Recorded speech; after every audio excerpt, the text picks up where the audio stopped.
Hi friends, మనమైతే ఇంట్లో 2 పూటలా టీ తాగుతాం కదా, మార్నింగ్ అండ్ ఈవినింగ్. అలా టీ తాగినప్పుడు వడగట్టినటువంటి టీ పౌడర్ అవసరం లేదని పడేస్తాం కదా. అలా పడేయకుండా ఈ టీ పౌడర్ ను కూడా ఇక్కడ మనం చక్కగా ఉపయోగించుకోవచ్చు. అది ఎలాగో మీరే చూడండి.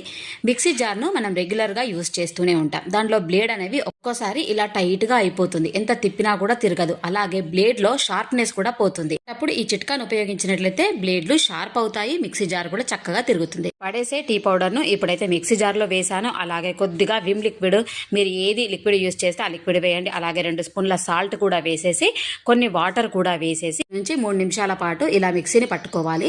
మనకు చక్కగా బ్లేడ్ అయితే తిరుగుతుంది. మీరే చూస్తున్నారు కదా, ఇంతకు ముందుకు టైట్ ఉండేదన్నమాట. సో ఇలా 2-3 సార్లు మనము ఇదే మిశ్రమాన్ని మిక్సీ పట్టుకున్నట్లయితే గనక మిక్సీ జాడి బ్లేడ్ అనేది షార్ప్ అవడంతో పాటు ఇలా ఈజీగా తిరుగుతుంది. టైట్ గా ఉన్నటువంటి బ్లేడ్ ఎంత లూజ్ గా ఇప్పుడు చక్కగా తిరుగుతుందో మీరే చూస్తున్నారు కదా. ఈ విధంగా అవసరం లేని టీ పౌడర్ మనకి ఎంత చక్కగా ఉపయోగపడుతుంది.